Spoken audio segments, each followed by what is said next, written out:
ಈ ಸತಿ ಅರಿಶಿಣದಲ್ಲಿ ಚೆನ್ನಾಗಿ ಇಳುವರಿ ಬರಲಪ್ಪ ಅಂತ ಭೂಮಿ ತಾಯಿನ ಕೇಳ್ಕೊಂಡಿದ್ದಾಯಿತು. ನನ್ನ ಜೊತೆ ನೀವು ಸೇರ್ಕೊಂಡು ಕೇಳ್ಕೊಳ್ಳಿ, ನಮಗೆ ಚೆನ್ನಾಗಿ ಇಳುವರಿ ಆಗಲಿ ಅಂತ. ನಮಸ್ಕಾರ ರೈತ ಮಿತ್ರರೇ. ಇವತ್ತು ವಿಷಯ ಏನಪ್ಪ ಅಂದರೆ, ಅರಿಶಿಣ ತೋಡ್ತಾ ಇದ್ದೀವಿ. ನಾಳೆಯಿಂದ ತೋಡಕ್ಕೆ ಸ್ಟಾರ್ಟ್ ಮಾಡೋದಾ ಅಂತ ಪ್ಲ್ಯಾನು. ಅಂದರೆ ಅದಕ್ಕಿಂತ ಮುಂಚೆ ಯಾವಾಗಲೂ ಪೂಜೆ ಮಾಡ್ತೀವಿ. ಸರಿ ಆಯಿತು, ಪೂಜೆ ಮಾಡಿಬಿಡೋದ ಇವತ್ತು ಶನಿವಾರ ಒಳ್ಳೆ ದಿನ ಅಂತ ಹೇಳ್ಬಿಟ್ಟು ಪೂಜೆ ಮಾಡಿದ್ವಿ. ಚೆನ್ನಾಗೇ ಐತೆ ಅರಿಶಿಣ, ಬಟ್ ಫುಲ್ ನೋಡಬೇಕಲ್ಲ ಯಾವ ಥರ ಇರ್ತದೆ ಅಂತ. ತೋಡ್ತಾ ಗೊತ್ತಾಗುತ್ತೆ.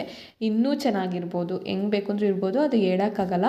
ಈಗ ಶುಂಠಿ ಏನಪ್ಪ ಅಂದರೆ ಗಿಡ ನೋಡಿ ಜಡ್ಜ್ ಮಾಡ್ಬೋದು. ಓ ಇದೇ ಥರ ಐತೆ ಶುಂಠಿ, ಹಿಂಗಾಗೈತೆ ಹಂಗಾಗೈತೆ ಅಂತ. ಬಾಳೆನೂ ಗೊನೆ ಹೊರಗಡೆ ಇರ್ತದೆ, ಸೊ ಹಿಂಗೆ ಇದು ಗೊನೆ ಚೆನ್ನಾಗೈತೆ ಚೆನ್ನಾಗಿಲ್ಲ ಅಂತ ಜಡ್ಜ್ ಮಾಡ್ಬೋದು. ಅರಿಶಿಣ ಹಂಗಲ್ಲ, ಗಿಡ ತುಂಬ ಚೆನ್ನಾಗಿರ್ತದೆ. ಒಂದೊಂದು ಅರಿಶಿಣನೇ ಇರೋಲ್ಲ. ಹೋದ ವರ್ಷ ಅನ್ಕೋತೀನಿ, ಹೋದ ವರ್ಷ ಅಡಿಕೆ ತೋಟದಲ್ಲಿ ಹಂಗೆ ಆಗಿತ್ತು. ಗಿಡ ನನಗಿಂತ ಉದ್ದ ಇತ್ತು, ಅಷ್ಟು ಸಕ್ಕತ್ತಾಗಿತ್ತು, ಬಟ್ ಅರಿಶಿಣ ಇರಲಿಲ್ಲ. ಹಂಗಾಯ್ತದೆ.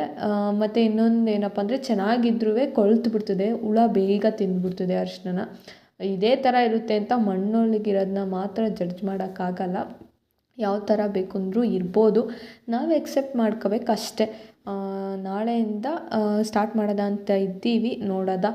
ಮತ್ತು ಏನಪ್ಪ ಅಂದರೆ, ಉಲ್ಲಕ್ಲು ಭತ್ತ ಎಲ್ಲ ಇತ್ತು, ಸೊ ಅದನ್ನೆಲ್ಲ ಅಮ್ಮ ರೆಡಿ ಮಾಡ್ಕೊತಾಯಿದ್ರು.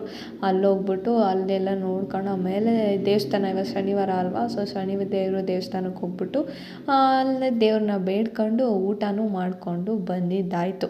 ಇವತ್ತಿನ ವೀಡಿಯೋ ಇಷ್ಟ ಆದರೆ ಲೈಕ್ ಮಾಡಿ, ಮರಿದೆ ಫಾಲೋ ಮಾಡ್ಕೊಳ್ಳಿ. ಬಾಯ್.